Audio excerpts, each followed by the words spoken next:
Hello friends, welcome to the kitchen light. இன்றைக்கி நம்ம வீடியோவில் ஒரு டேஸ்டியான கேரமல் பாயசம் செய்ய போகிறோம். வாங்க அது எப்படி செய்யலான்னு பார்க்கலாம். ஒரு பாத்திரம் வச்சு கேஸ் ஆன் பண்ணியாச்சு. 1/2 லிட்டர் பால் ஊற்றிக்கலாம். இப்போ நல்லா காய்ச்சி எடுத்துக்கலாம். பால் நல்லா காய்ச்சி எடுத்தாச்சு. இப்போ நம்ம ஆஃப் பண்ணிடலாம் கேஸை. இப்போது இன்னொரு பேன் வச்சாச்சு. 2 ஸ்பூன் நெய் விட்டுக்கலாம். இப்போ முந்திரி பருப்பு வறுத்து எடுத்துக்கலாம்.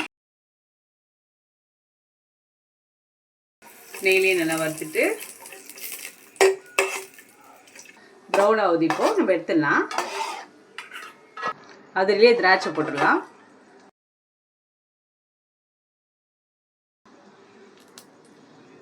பாருங்க, திராட்சை போட்டோடனே பொரிஞ்சு வந்துடும். அதையும் எடுத்துடலாம்.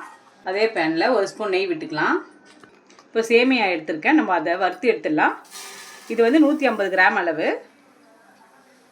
நெய்லேயே நல்லா வறுத்துடலாம். இதுலேயே கொஞ்சம் தண்ணி விட்டு சேமியா முழுகிற அளவுக்கு தண்ணி விட்டு நம்ம 5 நிமிஷம் வேக வச்சு எடுத்துக்கலாம். இந்த அளவுக்கு இருந்தால் போதும். ஒரு 5 நிமிஷம் வேகட்டும். சேமியா 5 நிமிஷம் ஆயிடுச்சு.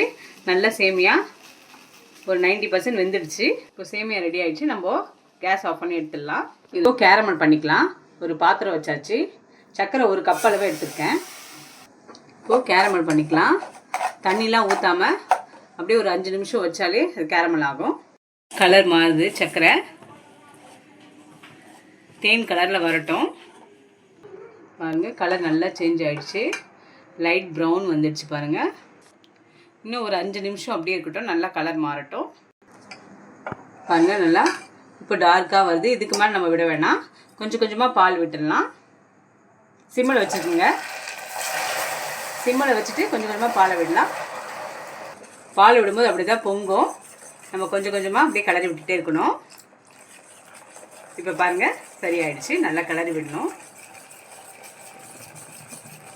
சிம்மில் வச்சுட்டு இப்படி பண்ணுங்கள். பாருங்க, இப்போ பால் ஊற்றி நல்லா கரைஞ்சிருக்கு. பால் வந்து நம்ம ஆற வச்சுட்டு ஊற்றணும், இல்லைனா திரியும். இப்போ நம்ம இப்போ இருக்கிற பாலை ஊற்றிடலாம். இப்போது நல்லா கரைச்சி எடுத்துக்கலாம். நம்ம பால் கொதிக்க வருது. நம்ம சேமியா போட்டுக்கலாம். இப்போ சேமியாலாம் சேர்த்தாச்சு. ஒரு 5 நிமிஷம் பாலோட கேரமல் பாலோடு நல்லா கொதித்து வரட்டும். பாருங்கள், 5 நிமிஷம் ஆயிடுச்சு. ஏற்கனவே நம்ம சேமியா வேக வச்சனால 5 நிமிஷம் போதும். இப்போது கண்டென்ஸ்டு மில்க் ஊற்றிக்கலாம் 2 ஸ்பூனு. இது நீங்கள் தேவைப்பட்டால் ஊற்றிக்குங்க. நல்லாயிருக்கும் ஊற்றுனா. இப்போ நல்லா மிக்ஸ் பண்ணிடலாம்.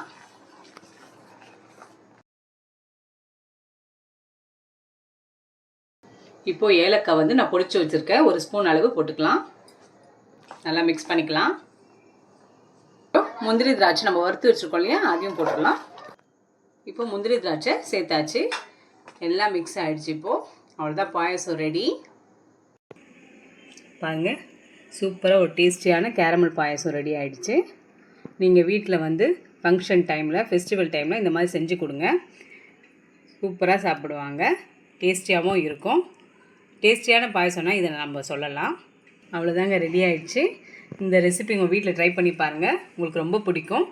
இந்த ரெசிபி உங்களுக்கு பிடிச்சிருந்தா லைக் பண்ணுங்கள், கமெண்ட் பண்ணுங்கள், மறக்காமல் சப்ஸ்கிரைப் பண்ணுங்கள்.